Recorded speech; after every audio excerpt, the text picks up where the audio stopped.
옆에 분과 인사하겠습니다. 당신을 뵈니 하나님 뵙는 것 같습니다. 예수님 뵙는 것 같습니다. 전사를 만나는 것 같습니다. 네, 감사합니다. 진짜입니까? 천사 만난 것 같습니까? 아멘. 오늘은 사도행전 시리즈 두 번째 시간 놀랍고 기이한 소동이라는 제목으로 함께 은혜 나누도록 하겠습니다. 밑에 보시면 소동의 뜻에 대해서 잠깐 설명해 놨습니다. 한번 읽어보시고요.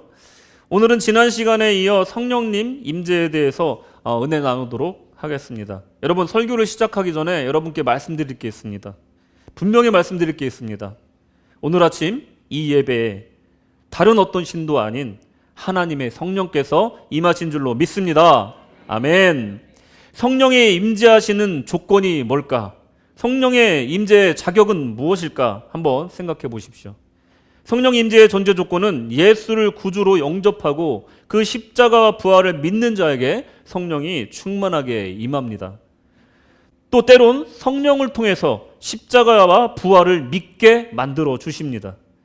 믿음과 성령의 임재는 순서와 상관없이 하나이고 뗄래야 뗄 수 없는 관계라는 거예요. 믿으면 성령이 임하는 것이고 성령이 임하면 믿을 수밖에 없는 것이 바로 이 신앙의 신비라는 겁니다. 우리의 신앙은 지속적으로 생동하는 움직이는 생명체와 같습니다. 어딘가에 머물러 있지 않는다는 거예요. 성장하거나 아니면 후퇴하고 움직이거나 아니면 멈춰 있고 이 연속되는 선택의 연속이 바로 이 신앙생활이라는 겁니다. 예수를 따르기로 하였다면 십자가를 만나게 되고 또 십자가를 통해 예수 사랑을 알게 되었다면 그리고 영접하게 되었다면 곧 부활의 신앙으로 나아가는 것은 당연한 것입니다. 그리고 거기서 끝나는 게 아닙니다. 이제 부활의 날을 이르기까지 우리 주님 다시 오실 그날까지 복된 삶을 살기 위해서는 꼭 필요한 게 있는데 그것이 무엇이냐면 성령님의 충만한 임재이신 줄로 믿으시기 바랍니다. 신앙생활은 어딘가에 잔잔한 호숫가에서 유유자적하면서 사는 삶이 아닙니다. 신앙생활은 그야말로 세상의 조류에 역류해서 나가는 삶이라는 거예요. 한 곳에 머무르는 일조차 끊임없이 우리는 역류해서 헤엄을 쳐야 된다는 거예요.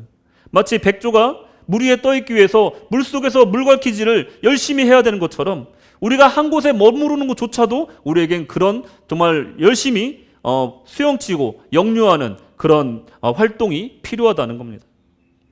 나는 잠시 쉬었을 뿐인데, 나는 잠시 안식을 취했을 뿐인데 멀리 바라보니 주님이 멀리 떨어져 있는 거예요. 흘러내려가 버렸다는 거예요. 이렇게 신앙생활이라는 게 힘들다는 겁니다.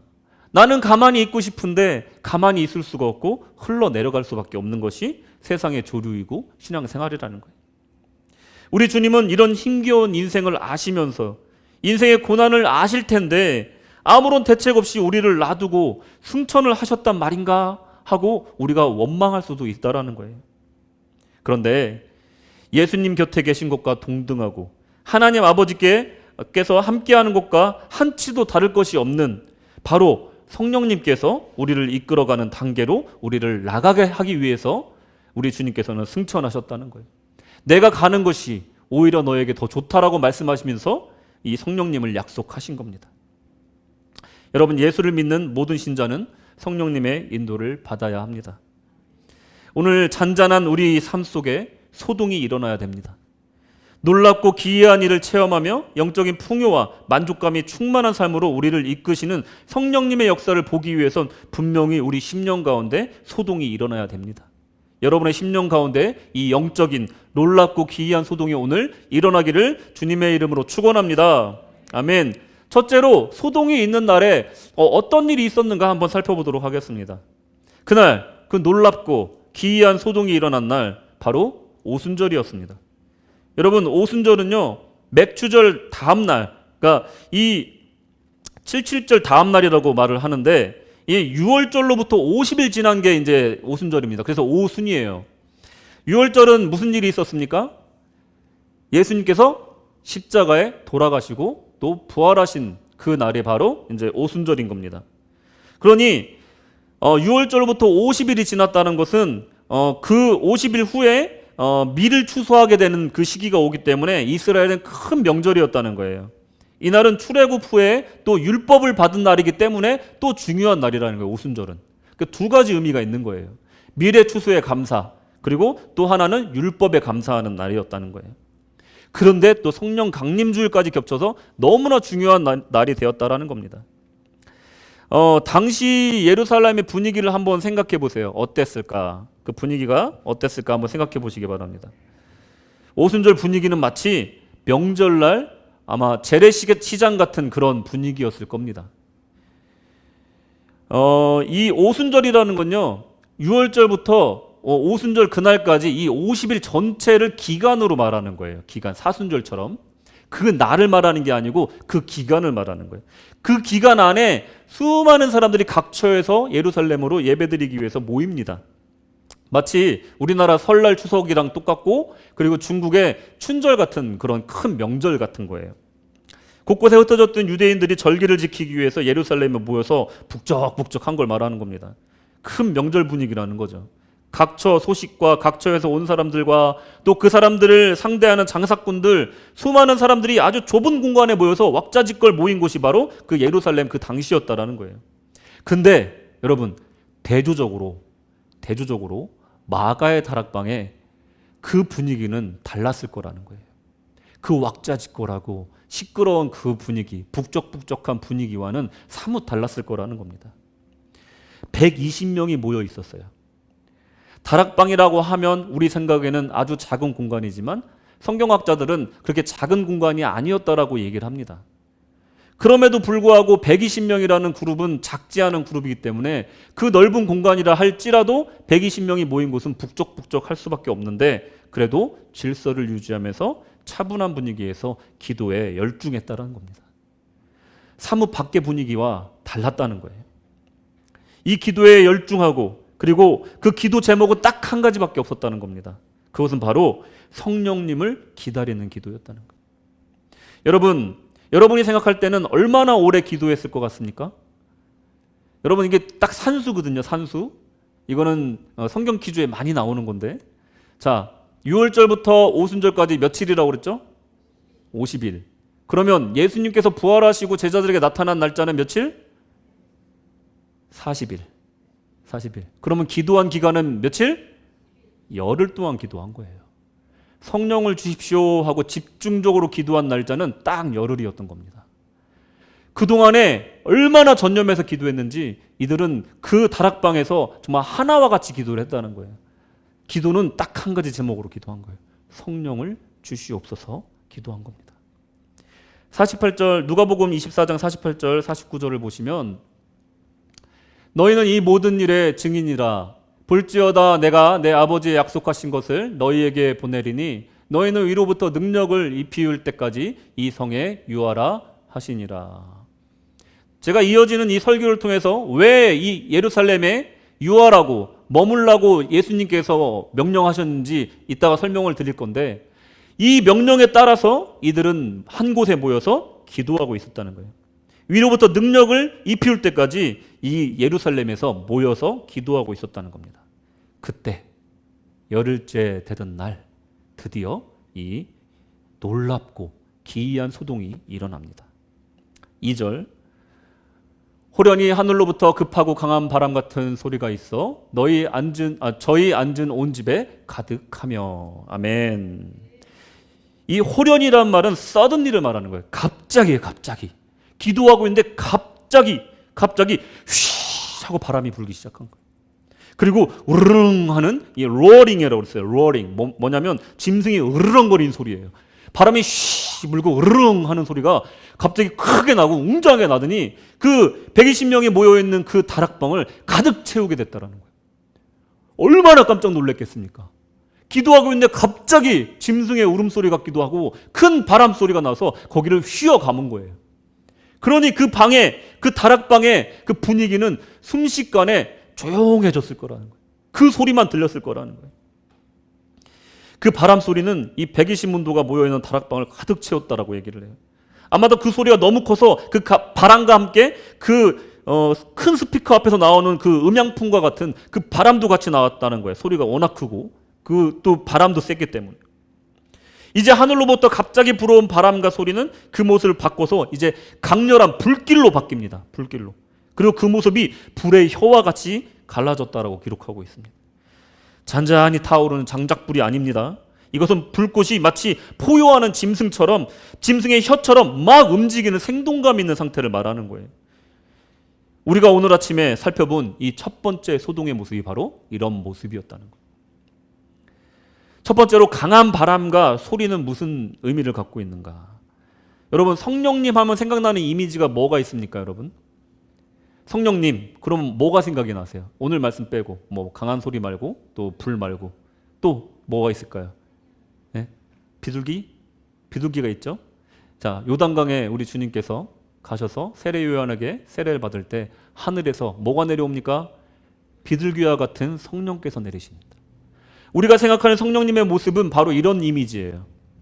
그런데 오늘의 사람 위에 내린 성령님의 모습은요, 전혀 다른 모습으로 나타나는, 아주 강력한 모습으로, 정말로 눈을 사로잡는, 우리 귀를 사로잡는, 우리의 마음을 떨리게 하는 그런 강력한 모습으로 우리에게 임하셨다라는 거예요. 그 중에 하나가 바로 강한 바람과 으르렁거리는 소리로 우리에게 임하셨다는 거예요. 먼저 으르렁거리는 소리의 의미는 오랜 기독교 역사에서요, 사자는 예수님을 상징합니다. 킹 오브 주다 해가지고 예수님을 사자와 비유하는 그런 많은 이미지들이 있어요. 왕의 위엄을 상징하는 것이 사자입니다. 맹수가 포효하는 장면을 여러분 상상해 보시면 돼요. 옛날에 여러분, 여러분들 중에는 호랑이 담배 피는 시절에 살아보신 분들은 없잖아요, 그죠? 근데 호랑이 담배 피던 시절에는 그랬대요. 밤길을 걷다가 보면 호랑이를 만나면 악소리도 못하고 잡아먹혔답니다. 왜냐하면 그 눈빛이 너무나 매섭고 그 울음소리가 너무 무서워서 순간 사람이 오금이 저리면서 얼어붙었다고 그래요. 그래서 그런 말이 있잖아요. 호환 마마보다 더 무섭다. 거기서 호환이 호랑이한테 당하는 환이에요. 고난이에요. 호환이 그 뜻인 거예요. 그러니까 죽음에 걸리는 마마 동급인 것이 호랑이한테 잡혀먹는 거였었어요, 옛날에는. 그만큼 무섭다는 겁니다. 이런 말도 있잖아요, 옛말에. 호랑이한테 잡혀가도 뭐만 차리면 돼요? 정신만 바짝 차리면 된다. 이게 무슨 뜻입니까? 다르게 얘기하면 그만큼 정신 바짝 차리기가 쉽다, 어렵다? 어렵다, 이 뜻이에요. 그만큼 무섭다라는 거예요. 직접 당해보지 않은 사람은 동물원에서 호랑이 볼 때는 귀엽잖아요, 이쁘고. 직접 눈앞에 마주쳤다고 생각을 해보십시오, 밤길에서. 그냥 얘가 여차하면 다 그냥 저녁거리로 되는 거예요. 그 상황에서 그냥 얼어붙는 겁니다. 이런 것과 같이 이때 큰 울음소리가 났다는 것은 무엇이냐면 기도하던 사람들 다 멈추고 잠깐만! 이렇게 하는 것과 똑같다는 거예요. 주의 집중을 시키는 거예요. 모든 일들을 멈추게 하고 이제 성령의 역사에 집중할 수 있게끔 이 소리가 갑자기 푸시 불었다는 거예요. 이전에 있었던 모든 것들을 다 멈추게 하는 초자연적이고 신비로운 위엄의 권능을 보여주는 것이 이 으르렁거리는 소리, 바람이었다라는 거예요. 사람이 많이 모인 곳에서 이렇게 주의 집중시키고 모두 숨죽이게 만드는 그 권위 있는 음성이었다라는 겁니다. 그 순간 집중하게 되고 앞으로 일어날 일에 대해서 잠잠히 듣게 된다라는 거예요. 앞전에 했던 상황과 단절시키는 효과가 있는 것이 바로 이 효과라는 것입니다.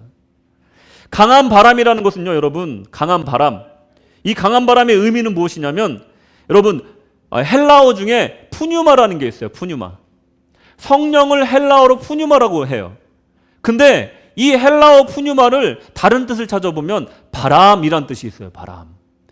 헬라어에서는요, 성령과 바람이 같은 단어예요.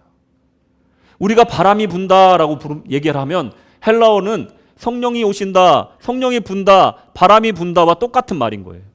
동음 이의어였던, 그러니까 똑같은 단어예요. 그냥 말 그대로 동음 이의어도 아니고 그냥 푸뉴마가 바람이고 바람이 푸뉴마인 거예요. 성령인 거예요.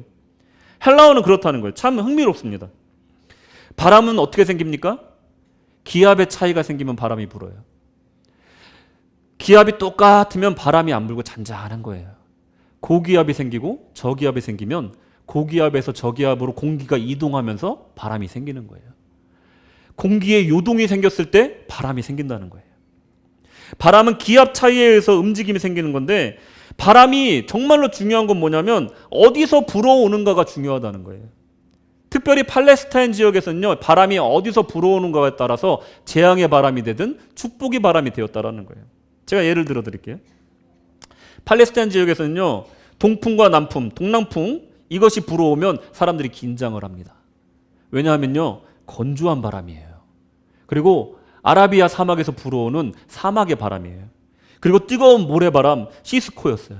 여름에 불어오는 바람입니다. 건기에 불어오는 바람이에요. 강물을 마르게 하고 식물을 말라 죽게 하는 그런 바람이라는 거예요.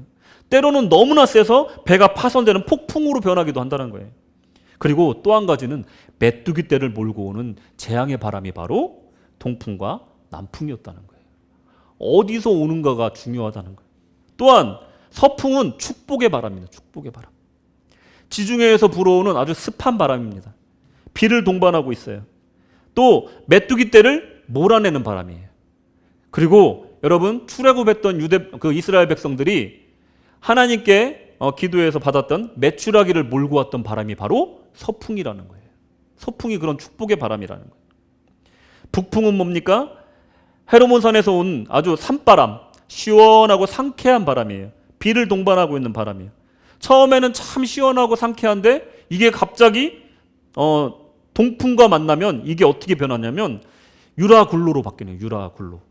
유라굴로라는 것은 그 지역의 팔레스타인 지역의 유명한 엄청 센 돌풍인데, 유로스라는 동풍과 라틴어 아퀼로라는 북풍이 만나서 이게 합쳐진 유라굴로가 된 거예요. 갑자기 선선하고 상쾌한 바람이 바뀌어서 순식간에 폭풍이 되어버리는 거예요. 이게 바로 팔레스타인의 바람이 어디서 오고 어떤 바람과 만나느냐에 따라서 이 바람의 성격이 바뀐다는, 재앙이 될 수도 있고 축복이 될 수도 있다는 거예요. 바람의 특징 중에 하나는 바람이 어디서 언제 어떻게 불어오는지 알 수 없다라는 거예요. 요한복음 3장 8절에 보시면 바람이 임으로 불매 내가 그 소리를 들어도 어디서 오며 어디로 가는지 알지 못하나니, 또 바람에 비유합니다. 성령의 사람을. 성령으로 난 사람은 다 이러하니라. 바람과 같다는. 우리 어르신들은 아실 텐데 최희준 씨의 노래 하숙생이라는 노래가 있습니다. 아시는 분? 예, 이런 분들 이제 연식이 좀 있으신 분들. 인생은 나그네 길 어디서 왔다가 어디로 가는 걸까? 이런 노래예요. 이런 노래인데 가사가 참 시적이죠. 구름이 흘러가듯 떠돌아가는 길에 정일난 두지 말라, 미련이란 두지 말라.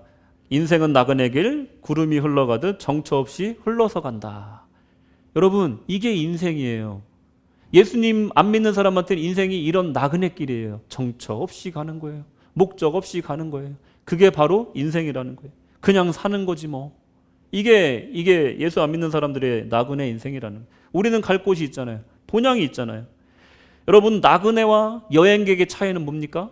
나그네는 정처 없이 떠도는 사람이고 여행객은 돌아갈 곳이 있는 사람이에요. 우리는 여행객이에요. 순례자예요. 세상에서 고생하는 것은 풍파를 많이 겪었다는 거예요. 풍파. 세상에서 고생 많이 했다는 거, 풍파를 많이 맞았다. 바람을 많이 맞았다라는 뜻이에요. 바람 많이 맞아서 닳고 달았다. 이게 풍파를 많이 겪었다 이겁니다. 바람이랑 관련이 있죠. 세상을 살다 보면요, 우리는 항상 서풍을 기대합니다. 축복의 바람, 행운의 바람, 운이 좋은 바람, 무언가 행운을 가져다주는 서풍을 항상 기대해요. 근데 인생이 어떻습니까? 항상 우리에게 행운만을 가져다주는 서풍만 부는 것이 아니에요. 때로는 메뚜기 떼를 몰아서 와서 우리를 힘들게 할 때도 있습니다. 때로는 북풍이 불어와서 처음에는 서늘하고 상쾌해서 기분이 좋다가도 어느 날 갑자기 그것이 폭풍으로, 유라굴로로, 인생의 유라굴로로 변해서 당장이라서 인생을 삼킬 것처럼 그 바람이 불어온다는 거예요. 인생에 이렇게 업앤다운이 있다는 거예요. 이 바람을 우리가 알지 못하고 항상 서풍만을 불기를 원해서 기도한다는 거예요. 어느 날엔가는 이런 바람이 불고 어느 날엔가는 이런 바람이 부는데 우리는 항상 서풍만을 기다리고 있다는 거예요. 그런데 우리가 진짜로 바라야 되는 바람이 있습니다. 그것은 바로 하늘로부터 불어오는 바람입니다. 그것이 바로 성령님이십니다. 이 바람은 하늘로부터 불어왔다라고 분명히 밝히고 있습니다. 이 바람은요, 하나님의 능력을 싣고 옵니다. 전혀 내가 내 힘으로 되지 않는 것을 해결해 주는 능력으로 함께 온다는 거예요. 성령님의 바람은 특별할 것 하나도 없는 인생에 잔잔한 소동을 일으켜 주십니다. 평생을 외로움으로 살던 인생에게 따뜻한 바람이 되어주세요. 먼 길을 떠나려고 준비를 마친 배에게는 신세계로 나아갈 수 있는 무역풍이 되어줍니다. 성령의 바람은 우리 인생에 새로운 공기의 흐름을 주고 우리의 영을 각성시켜 준다는 거예요. 새 생명을 불어넣어 준다는 겁니다. 또 다른 성령의 바람의 개념 중에 중요한 개념은 바로 호흡이라는 거예요. 호흡. 이 루아흐 또는 누아크라고 하는데, 이 루아흐라는 것은 바람이라는 걸 뜻하고 호흡을 뜻해요. 또 비슷한 단어가 또 있는데, 이 네샤마라는 단어가 있는데, 이 단어는 히브리어인데 창세기 2장 7절에 나와 있는 말씀이에요. 여호와 하나님이 흙으로 사람을 지으시고 생기를 그 코에 불어넣으시니 사람이 생령이 된지라. 여기서 생기가 바로 네샤마예요. 네샤마. 호흡을 불어넣어 주신 거예요. 그랬더니 어떻게 됐습니까? 흙덩이가 생명이 된 거예요. 생명이 된 걸로 끝난 게 아니라 생령이 된 거예요. 살아서 움직이는 정도가 아니라 영적인 생물이 된 거예요. 영적인 존귀한 존재가 된 거예요. 주님의, 우리 하나님의 호흡이 그 안에 들어가면 흙덩이도 존귀한 존재로 되는 것이, 그것이 하나님의 역사고 성령의 역사라는 거예요. 하나님이 최초의 아담을 창조하실 때 얼마나 존귀한 존재로 우리를 창조하셨는지 여기서 우리가 알 수 있다는 거예요. 옆에 분께 얘기하겠습니다. 당신은 존귀한 분이십니다. 이렇게 인사하겠습니다. 하세요. 당신은 존귀한 분이십니다. 존귀한 분입니다. 지금까지 죄송합니다. 이렇게 인사해요. 존귀하게 대하십시오. 여러분들 서로를. 존귀한 존재들이에요. 내 샤마가 들어간 존재라는 거예요. 내 샤마가 들어가면요, 내 패시가 되는 거예요. 그 생기가 들어가면요, 생명이 되는 겁니다. 생명이 된다는 것은 단지 호흡하고 걸어다니는 존재가 아니라 그 안에 영이 담겨 있는 거예요. 하나님의 영이 담겨 있는 존재를 말하는 겁니다. 그 다락방에 120문도에게 그 생기가 불어넣어지고 있는 겁니다. 그 재창조가 일어나고 있는 거예요. 흙덩어리 같던 인생이, 흙덩어리 같은 인생을 살던 우리에게 다시 하나님의 생기가 불어넣어지고 있는 것이 바로 성령의 역사라는 겁니다. 여러분, 우리가 진짜 필요한 것은 무엇입니까? 바로 이 생기 아닙니까? 걸어다니는 시체처럼 살아가는 사람들에게 하나님의 성령을, 호흡을 불어넣어줘야 되지 않을까요? 흙덩이처럼 무겁고 의미 없는 인생을 살고 있는 인생에게 영적인 소동을 일으켜서 생기를 다시 찾아줘야 되지 않을까요? 생명의 호흡을 불어넣어줘야 된다는 겁니다. 소망 없고 생명 없는 흙덩어리 속에 성령이 임하면 그는 생명이 된다는 거예요. 여러분의 삶 속에 이런 생기가 다시 불어넣어지고 주님 안에 생명으로 살아가시기를, 존귀한 존재로 살아가시기를 축원합니다. 아멘. 그리고 불의 혀가 무엇이냐? 불의 혀가 무엇이냐? 성령님은 각성하여 이제 들을 준비가 된 이들에게 이제 불로 내리십니다. 불로. 이제 바람에서, 소리에서 이제 불로. 이제까지의 소리와 바람 같은 것은 또 다른 모습으로 그들을 휘감는 성령님의 역사는 불이었다는 거예요. 3절에 보시면 불의 혀같이 갈라지는 것이 저희에게 보여 각 사람 위에 임하여 있더니. 아멘. 지금까지 소리와 바람은요, 거기 있던 모든 사람에게 무리 단위로 또 더 정확하게 말하면 마가의 다락방이라는 그 성도의 모임 가운데, 큰 단위 가운데 이 소리와 바람으로 임하신 거예요. 즉 지금으로 말하면 교회 단위로 성령님의 역사하신 단계였다라는 거예요. 이제는 불의 역사는 각 개인마다 갈라져서 그 위에 임하는 그런 단계로 가고 있다는 거예요. 여러분들 이 과정을 보면서 눈치채셨겠지만 우리가 예배드리는 방식이 이런 방식인 거예요. 오늘 주일 예배 드린 방식을 한번 생각해 보세요. 모두가 일어나서 한 목소리로 하나님을 찬송했습니다. 그리고 한 목소리로 교동문을 읽었어요. 그리고 기도하고, 그리고 또 찬송을 해. 그런 다음에 말씀을 듣는 시간이 되면요, 이제 성령의 불의 역사가 시작되는 거예요. 갈라져서 각자에게 임하는 겁니다. 저 그림처럼 우리 머리마다 성령님께서 역사하시는 거예요. 여러분 설교가 끝나고 나면 종종 우리 성도님들이 저에게 피드백을 주실 때가 있어요. 어떤 분은 이러이러한 부분에서 은혜를 받았습니다. 이런 부분에서 제가 제 모습을 발견했습니다. 어떤 분은 그 나그네 그 노래가 너무 기억에 남습니다. 뭐 이런 분들도 있고요. 어떤 분은 찬송가 같이 불렀던 그 내용이 너무나 은혜가 됩니다. 각기 다른 피드백이 와요. 내 상황에 맞게, 내가 처해 있는 상황에 따라 그 말씀이 나만의 은혜로, 하나님이 주시는 각기 다른 은혜로 임하게 되는 것이 바로 이 불의 혀의 역사라는 거예요. 말씀은요, 똑같은 말씀, 똑같은 원고, 똑같은 사관이 전하지만 각자 듣는 사람에겐 또 다른 의미로 다가서게 되고 또 다른 다짐으로 우리에게 오는 것이 말씀의 능력이라는 거예요. 이게 바로 성령의 불의 역사라는 겁니다. 여러분, 사도행전 2장 3절에 보시면 이렇게 나오는데, 이 갈라져서, 이 불의 특징은 갈라지는 것인데 이 뭉퉁거리로 전체에 채워지는 소리와 바람과는 달리 갈라져서 나간다는 거예요. 그리고 각 사람 머리 위에 임한다는 겁니다. 그리고 이것은 권능으로 임하는 불을 의미하는 건데 활활 타오르고 이글이글을 하는 이 불을 말하는 거예요. 옆으로 퍼져나가려고 낼름낼름거리는 이 폭발적인 에너지를 갖고 있는 불길을 당장이라도 터져나갈 것 같은 이 정말 엄청난 파워를 갖고 있는 그 불을 의미하는 겁니다. 사도행전 1장 8절에 보시면 오직 성령이 너희에게 임하시면 너희가 권능을 받고 예루살렘과 온 유대와 사마리아와 땅끝까지 이르러 내 증인이 되리라 하시니라. 아멘. 주님의 말씀에 등장하는 많은 단어 중에 이 불길과 가장 유사한 단어는 뭐냐면 바로 권능이라는 단어예요. 권능. 불길은 권능이라는 겁니다. 헬라어로 dynamis, 여러분들 너무나 잘 아는 단어지만 이 dynamis라는 것은 dynamize, power, mighty works, miracle 이런 뜻을 갖고 있어요. 다이너마이트의 어원이 되는 것도 여러분 다 아실 겁니다. 폭탄이에요, 폭탄. 터지면 엄청난 폭발력을 갖고 있는 다이너마이트를 얘기를 하는 거예요. BTS 아니고 폭탄을 말하는 거예요, 여러분. 이 폭탄이 터지면 그 주변에 많은 영향을 주는 겁니다. 살상무기라는 거예요. 폭발력이 엄청나다는 겁니다. 그 엄청난 힘과 폭발력을 가진 이 dynamis가 불의 혀처럼 갈라져서 각 개인 머리 위에 임한다는 건 무슨 뜻입니까? 자, 여기서 우리 주님께서 예루살렘을 떠나지 말고 그곳에서 기도하라 하신 목적이 나와요. 군대로 말하면요, 훈련소 6주 동안 계속 훈련할 때는요, 여러분 실탄이나 진짜 총을 주지 않습니다. 그냥 뭐 플라스틱으로 된 거로 각개전투 막 기어다니고요. 얘네들은 그냥 아무 쓸모가 없어. 그냥 싸우라면 못 싸워. 그 당시에는 훈련받아야 되니까. 근데 6주 후가 되면 군인이 돼 있어요. 그러면 자대 배치 받는 순간 근무 나갈 때 실탄이 지급됩니다. 이게 실탄이에요. 왜 예루살렘 다락방에 왜 모여 있으라고 하신 줄 아십니까? 군인이 저 밖에 전쟁터에 나가는데 총을 가지지 않고는 나가지 말라. 예수께서 지금 말씀하신 거예요.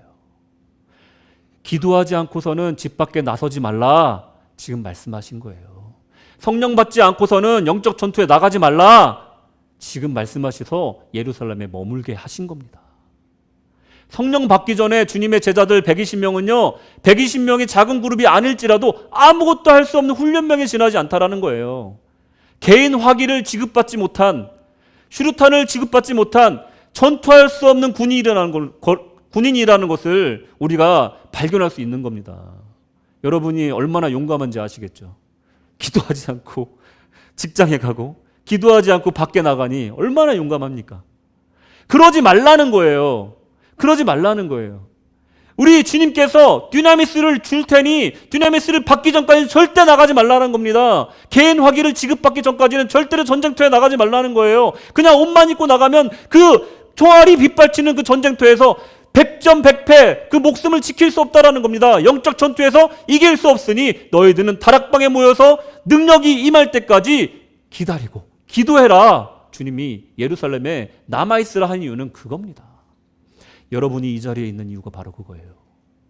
dynamis를 받지 않고서는 일주일을 살아갈 수가 없다는 겁니다. 여러분, 지난 시간에서 말씀드렸지만 이 dynamis라는 것은요, 내가 원래 갖고 있었던 능력이 아니에요. dynamis라는 건요, 내가 갖고 있었던 원래 본성을 갖고 있었던 어떤 살아가는 힘이나 사업을 하는 힘이나 직장 생활하는 힘이나 어떤 내가 갖고 있는 인간적인 힘을 말하는 게 아니에요. 이 dynamis라는 것은요, 내가 할 수 없는 것을 하게 해주는 힘이에요. 내 안에서 나오는 게 아니라, 내 안에 있는 포텐셜이 아니라 밖에서부터 주어지는 힘이라는 거예요. 여러분, 대부분의 사람들이 우리를 비난할 때 무엇로 비난합니까? 내가 원래 갖고 있는 성격, 내가 원래 갖고 있는 출신, 내가 원래 갖고 있는 그 모습, 그걸 가지고 비판하잖아요. 그런데 우리가 만약에 dynamis로 살아간다고 한다면 우리를 비판할 수는 있지만 dynamis는 비판할 수가 없다라는 거예요. 우리가 dynamis로 살아가고 하나님의 권능으로 살아가고 성령님의 권능으로 살아가면 우리를 비판할 수가 없다라는 겁니다. 왜냐하면 그 능력으로 살아가고 그 일을 하고 있기 때문에 그렇습니다. 여러분, 흔들리지 마십시오. 오직 성령의 권능을 구하십시오. 여러분, 아모스는 평범한 사람이었습니다. 자기 스스로 그렇게 얘기를 합니다. 자신은 선지자도 아니고 선지자의 아들도 아니라고 고백합니다. 그러나 그에게 성령이 임하시니 위대한 선지자가 되었습니다. 사울은 성령님이 임했을 때와 성령님이 떠났을 때 가장 좋은 것과 가장 나쁜 시절을 가장 잘 보여주는 예예요. 기름 부음을 받고 하나님의 영이 임하였을 때 이스라엘의 왕으로서 주님의 일을 하다가 하나님의 영이 떠나니 악신에 들립니다. 반대로 다윗은 하나님의 영에 충만하여서 하나님의 마음에 합한 자라는 그런 칭호를 얻게 돼요. 예레미야는 어떻습니까? 다시는 예언을 하지 않을 거라고 얘기를 했어요. 예레미야서 대저 내가 말할 때마다 외치며 강포와 멸망을 부르짖으오니, 백성들이 듣기 싫은 얘기만 계속 하나님의 말씀을 전하는 거예요. 그랬더니 여호와의 말씀으로 하여 내가 종일토록 어떻게 했다고요? 치욕과 모욕거리가 됐다는 거예요. 그러니 그 다음 말씀, 내가 다시는 여호와를 선포하지 아니하면, 이제는 말씀 선포 안 할 거라는 거예요. 치욕당하고 모욕당하기 싫다는 거예요. 그런데 그 마음을 품었더니, 그 이름으로 말하지 아니하리라 하였더니 나의 중심에서, 내 중심에서 불 붙는 것 같아서 골수가 사무쳐서 답답하여 견딜 수가 없더라는 거예요. 성령의 불이 내 심령 가운데 계속해서 불 붙는 것 같이 역사하니까 말하지 않고서는 견딜 수가 없게 만든 거예요. 사명자를, 주님의 일을 하는 사람들에게 그 마음에 불타게 하는 역사가 바로 이 dynamis의 역사라는 거예요. 치욕스럽고 모욕스럽고 자존심이 상하지만 하나님의 말씀을 전하기 위해서 내 마음에 불타는 마음을 주시사, 내가 내 힘으로 할 수 없지만, 자존심 상해서 할 수 없지만, 치욕스러워서 할 수 없지만 하나님의 복음을 전하리라 다시 마음을 갖게 되게 하는 것이 바로 이 dynamis의 역사라는 겁니다. 여러분, 사역자에게 불타는 마음을 주는 이 성령의 역사 여러분들에게 있길 바랍니다. 이사야는 어떻습니까? 또 이 불의 역사 중에 하나가 바로 이사야에게 나타난 역사입니다. 6절 7절 때 그 스라비 하나가 화저로 단에서 취한 바 핀 숯을 손에 가지고 내게로 날아와서 그것을 내 입에 대며 가로되, 보라, 이것이 내 입에 닿았으니 내 악이 제하여졌고 내 죄가 사하여졌느니라 하더라. 그 불은요, 우리가 정결하여지게 만듭니다. 성령에 충만하면 내가 하고 싶은 말을 접어두고 생명 살리는 말, 또 예수님의 이야기, 그리고 복음을 말하게 한다는 거예요. 우리 입술을 정결하게 하사 내 말이 아니라 하나님의 말씀을 하게 만들어준다는 거예요. 내가 하는 말이 아니라 내가 방언으로서 성령님께서 말하라고 시킨 그 말을 방언으로 하게끔 만드는 것이 바로 이 불의 역사라는 겁니다. 성령님의 이 불의 강력한 권능이 인생을 뒤집어 놓는다는 겁니다. 오늘 이 자리에 성령님이 계신 줄로 믿습니다. 여러분의 인생을 뒤집어 놓을 줄로 믿습니다. 우리가 우리의 인생에서 보혜사로, 인도자로, 왕으로 받아들인다면 우리는 그 권능을 입게 될 것이고, 내 힘으로 하지 못하는 일, 내 힘으로 해결하지 못했던 것, 내 힘으로 고치지 못했던 병들, 내가 정말 어찌할 바 모르는 내 자녀들, 그리고 내가 해결할 수 없는 사업의 문제, 내 직업의 문제, 내가 정말 손댈 수도 없는 그 어려운 문제들을 그 dynamis의 권능으로 해결해 주실 줄로 믿습니다. 아멘. 주님의 능력이 여러분께 임하시길 바랍니다. 이것은 생명을 살리는 능력입니다. 예수를 믿었다면 성령에 충만해야 되는 이유가 바로 여기 있다는 겁니다. 예수를 구주로 믿었다면 그 합당한 축복을 누려야 되지 않겠습니까? 예수를 믿었다면 주님 안에 그 충만한 삶을 살아야 되지 않겠습니까? 언제까지 그 dynamis 없이 전장터에 나가서 정말로 그 바닥을 박박 기면서 어렵게 힘들게 살아가시겠습니까? dynamis를 받은 사람들은요, 정말 이기고도 남을 줄로 믿습니다. 그런 삶을 사십시오. 그런 삶을. 이제 육체의 일을 버리십시오. 갈라디아 5장 19절 21절 육체의 일은 현저하니 곧 음행과 더러움과 호색과 우상숭배와 술수와 원수 맺는 것과 분쟁과 시기와 분냉과 당짓는 것과 불리함과 이단과 투기와 술취함과 방탕함과 또 그와 같은 것들이라. 전에 너희에게 경계한 것 같이 경계하노니 이런 일을 하는 자들은 하나님의 나라를 유업으로 받지 못할 것이요. 아멘. 육체의 일을 버리십시오. 육체의 일을 버리십시오. 여러분들 주위의 사람들에게 주님의 복음을 전하고 죽어가는 사람들을 살릴지언정 육체의 일을 버리십시오. 여러분들이 이 모든 육체를 멈추기로 다짐하고 성령 앞에 엎드리신다면 그 다음부터는 성령의 열매가 맺히는데, 오직 성령의 열매는 사랑과 희락과 화평과 오래 참음과 자비와 양성과 충성과 온유와 절제니 이 같은 것을 금할 법이 없느니라. 아멘. 다시 한번 권면드립니다. 성령의 일을 하십시오. 육체의 일을 버리십시오. 또한 성령으로 우리가 생명을 얻었으니 이제 성령으로 행해야 될 줄로 믿습니다. 성령으로 살아가십시오. 이제 우리의 기도는 단순해져야 됩니다. 다른 기도 다 집어치우고 우리의 기도는 단순해져야 돼요. 성령님 오시옵소서. 성령님 나를 이끌어 주시옵소서. 성령님 바람으로 불러 나의 인생을 격동시켜 주시옵소서. 성령님 저를 사로잡아 자원하는 심령을 제게 주시옵소서. 이렇게 기도해야 될 줄로 믿습니다. 이 시간 잠시 기도하겠습니다.